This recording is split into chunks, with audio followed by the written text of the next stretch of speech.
sense to him. You understand? And so when we can picture all of these things, when we say God is great, you know, our attitude, our heart, our mind, and our physical attitude is different. Does that make sense? Yes, that's what we're talking about. Now, when we know the greatness of God, I've said that already, our focus changes. It shifts, I said before, there's a conditioning of our mind, there's a change in our attitude, there's a change in everything about us when we, even the way we speak about it, because you know, when you speak, it communicates a lot. Your intonation will change. Everything about what you see when you say God is great will change. Your attitude will not be, oh, God is great. You know, they talk about body language. Your body language will change. You can't have God, the knowledge of God, the knowledge of the greatness of God in your mind and respond in the same way. Even how the way you approach your circumstances will change once you have the greatness of God in the forefront of your mind. Now we go back to Peter and Jesus walking on the water from Matthew chapter 14. So I've already established, if you put in your mind who God is, the greatness of God.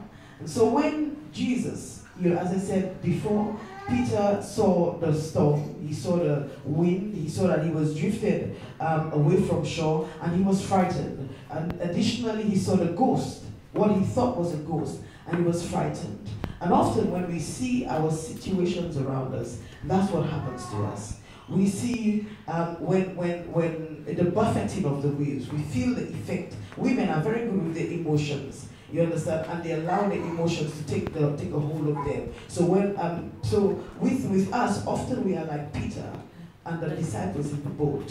The boat, you know, is our comfort zone. But the wind is the problems that surrounds us. The financial difficulties, the issues with our children, the issues with our husbands and our wives, the issues at college, the issues of our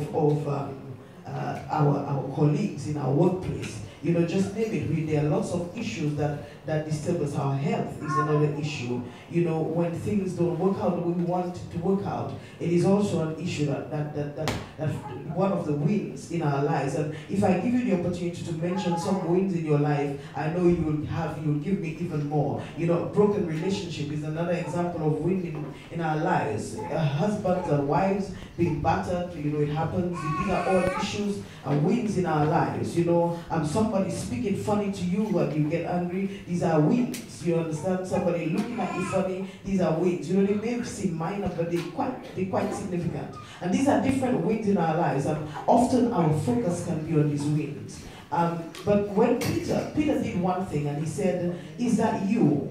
He saw it was a ghost. He was afraid, but he said, "Is that you?" And so he wanted a reassurance. And sometimes we also need reassurance when we are in the midst of these things, because sometimes when you're in the midst of all your problem, you don't know God, you don't see God, you don't feel God, and so you need a bit of reassurance. And so he asked, "Is that you, Jesus?" And when he got the answer, "Yes, it is I," he stood, he stepped out. His focus changed then. His focus was not on the wind scared him. But when he got the reassurance, he stepped out and he kept his eyes on Jesus. And as long as he kept his eyes on Jesus, when he looked at Jesus, he did not see the ghost anymore. What he was seeing, you know, when you focus on the right thing, your perception changes. So before he was seeing a ghost, before he was seeing his circumstances, but when he focused on Jesus, when he had the reassurance, he did not see the ghost anymore. He saw all the things that I've said to you and more. God, a great God, and he kept his eyes on that God that is beyond the wind, that God that is